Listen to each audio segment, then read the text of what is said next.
Bienvenue dans le podcast Au cœur de mon cycle, dédié à la santé hormonale et au bien-être des femmes. Je suis Mathilde Thiésy, coach en santé hormonale. En 2017, suite à des lésions d'endométriose, j'ai perdu mon rein droit, un électrochoc qui m'a propulsée vers un chemin de transformation. Aujourd'hui, maman de 2 enfants, je me suis formée pour donner la parole aux femmes, les accompagner et leur rappeler à quel point elles sont puissantes. Dans ce podcast, vous trouverez des épisodes en solo. Mon souhait est de vous aider à mieux connaître et mieux comprendre votre corps et à cultiver un équilibre hormonal optimal. Vous trouverez également des épisodes avec des invités. Des experts partageront leurs connaissances sur divers sujets liés à la santé hormonale et au bien-être féminin, de la gestion du stress à l'alimentation, en passant par le mouvement et la spiritualité.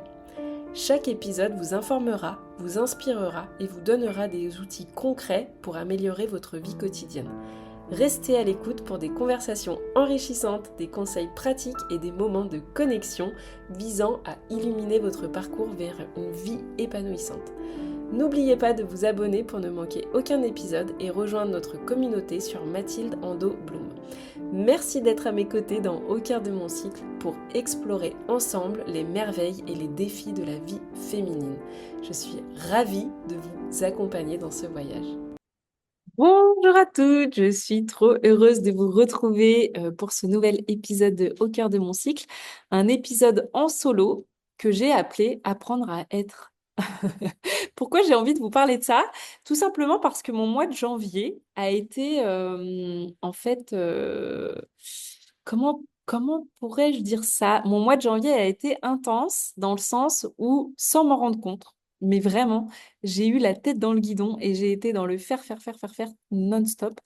Et j'ai eu des conséquences sur mon cycle, sur mes douleurs, chose qui ne m'était pas arrivée depuis des mois, voire des années. Voilà, donc si ça peut vous éviter de faire tout ce que j'ai fait le mois dernier, parce qu'en fait, j'ai beau avoir conscience de tout, et bien des fois, on ne prend pas le recul nécessaire, entre guillemets, pour bien se poser et se dire, mais en fait, j'avais mis tout ça sous le coup de ce qui est vrai aussi. C'est vrai que ça a été peut-être un peu chargé parce qu'il y a eu le mois de décembre où on a voyagé. J'ai pas été chez moi avec mon rythme habituel. J'ai pas du tout fait de sport. J'ai pas du tout mangé comme d'habitude. J'ai beaucoup plus mangé que d'habitude. J'ai bu de l'alcool alors que d'habitude je bois jamais d'alcool. Donc j'avais mis un petit peu ça sous le compte de tout ça, un peu la fatigue que j'ai pu avoir. J'ai eu voilà, le mal au dos, enfin des choses qui m'arrivent jamais, quoi, mal à la tête, voilà, au niveau du mois de janvier. Et c'est en fait en parlant avec des femmes très chères à mon cœur que je me suis rendu compte que, en fait, bah ouais, j'avais pas du tout, pas du tout été dans l'être. Et surtout, c'était un nouveau rythme le mois de janvier, voilà, avec une nouvelle crèche. Enfin voilà, tout en fait a fait que je me suis pas vraiment écoutée. Je me suis pas, j'ai eu l'impression et puis en fait, bah non. Alors, donc pourquoi être le fait d'être, ça peut vraiment être un pilier en fait hein, pour votre santé, hein, tout simplement. Pourquoi j'ai envie de parler de ça? Pourquoi? Parce que le monde dans lequel on vit valorise vachement tout ce qui va être action, performance, le faire de façon non-stop en fait, hein. Alors que nous, les femmes, on fonctionne en fait avec des rythmes cycliques qui nécessitent du respect. Du respect, c'est ça le mot, et de l'adaptation. Donc apprendre à être, ça va être surtout apprendre à écouter ces rythmes, voilà, tout simplement, plutôt que de forcer et de se forcer à fonctionner comme un homme qui a voilà, son cycle, en fait, lui qui est stable sur 24 heures, hein, ça ne bouge absolument jamais. Donc voilà, la société sur laquelle on est, dans laquelle on vit, est vraiment basée sur ce rythme d'homme. Donc il va y avoir plusieurs, entre guillemets, choses qui vont impacter votre santé, notamment hormonale. Hein, le fait d'avoir un peu comme ça une hyperactivité du système nerveux, d'être en fait en surproduction au niveau de l'hormone du stress, hein, de cortisol et puis aussi de l'adrénaline. Ça va engendrer un déséquilibre hormonal, hein, ça serait pas étonnant, avec des symptômes, soit de la fatigue, moi c'est un peu ça que j'avais ressenti.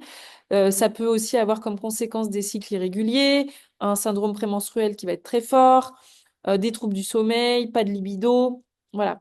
Et en fait, quand on apprend à être et donc à vivre en fonction de tout ce rythme qu'on a, enfin, notre rythme en fait, ça va clairement réduire aussi bah, tout ce qui va être le stress chronique.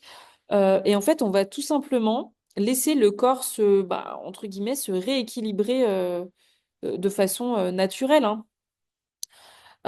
Oui, j'ai pas parlé, je voulais aussi vous dire, j'ai oublié là au début de en fait, ouais, d'être vraiment dans cet aspect de productivité. Ben, il y a toujours ce truc de faut réussir à l'école, faut avoir un bon travail, faut être une femme, entre guillemets, bah, sur tous les fronts, une femme parfaite qui gère le travail, la vie de famille, la vie sociale, voilà, qui a une charge mentale plus, plus, plus.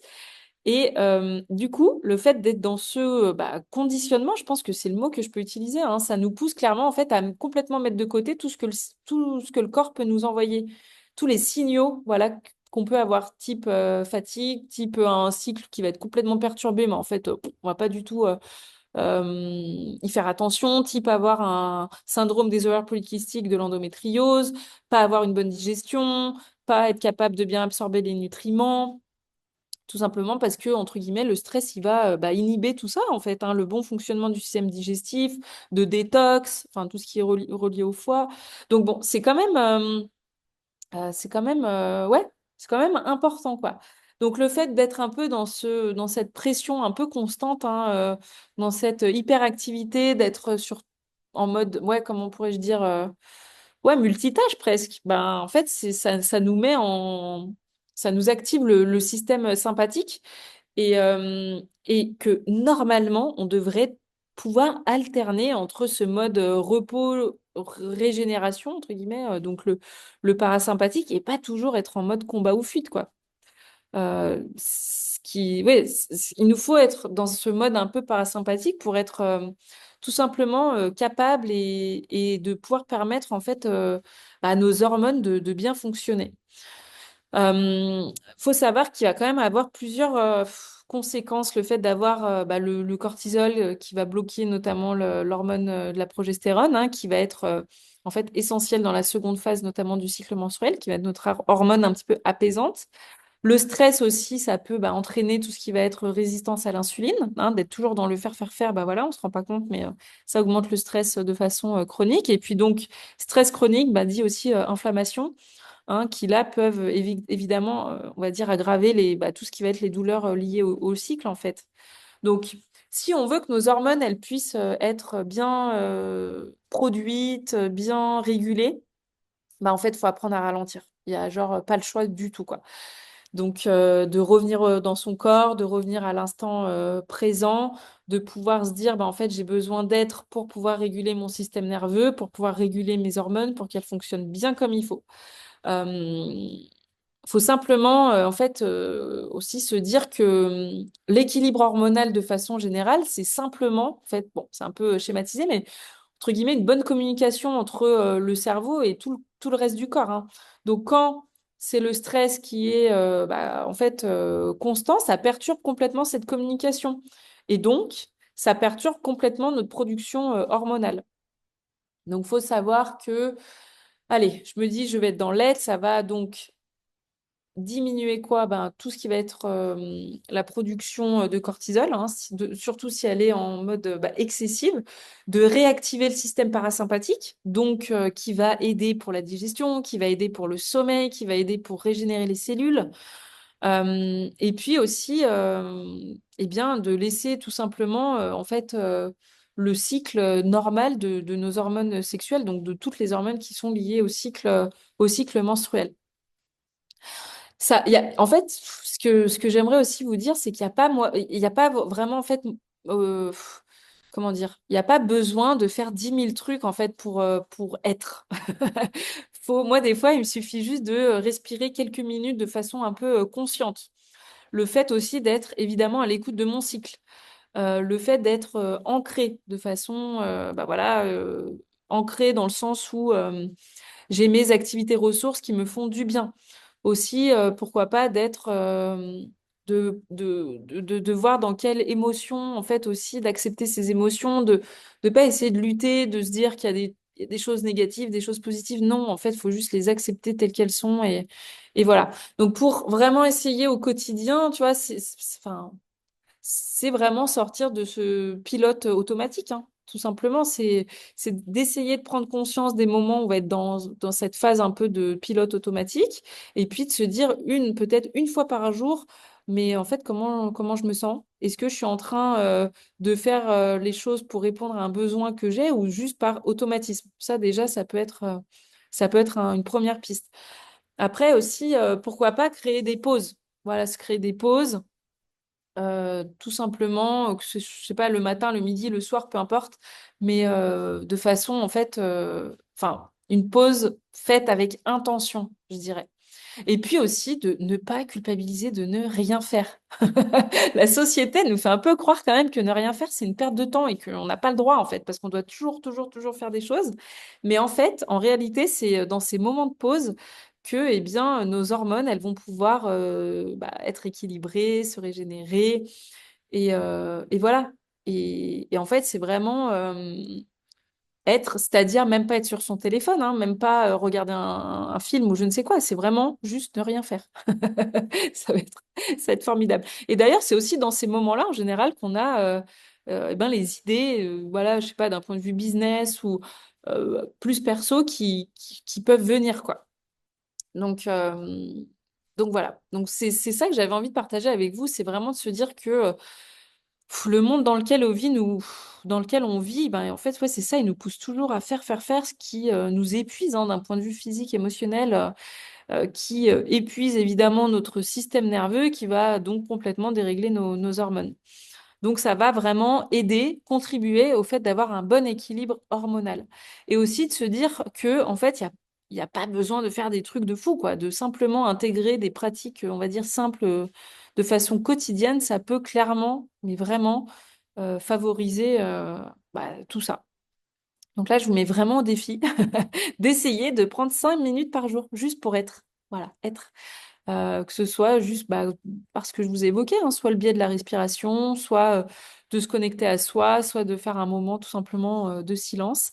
Et puis voilà, donc si ça peut vous être utile et puis vous éviter d'être un peu comme moi, comme j'ai été au mois de janvier, janvier 2025, hein, c'était pas du tout l'année dernière, c'était là il y a quelques jours. Voilà, donc j'espère que ça vous donne quand même quelques pistes et tout simplement, en fait, enfin, que ça va vous inciter à arrêter de faire non-stop, voilà, et arrêter de culpabiliser quand on fait rien. Voilà. Bon, en tout cas, je vous souhaite de bien prendre soin de vous et puis je vous embrasse.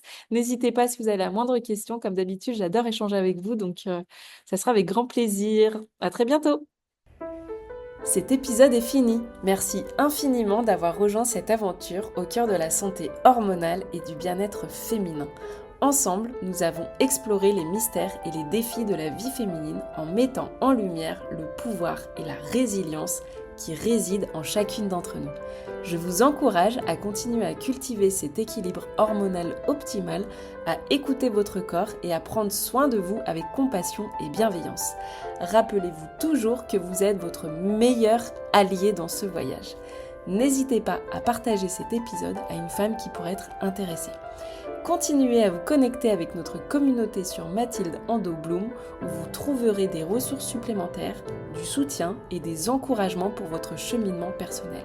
Je suis vraiment honorée de faire partie de votre parcours et reconnaissante de la confiance que vous m'avez accordée en me permettant de vous accompagner dans cette quête de santé et d'autonomie. À bientôt pour de nouveaux épisodes où nous continuerons à explorer ensemble les merveilles de la vie féminine.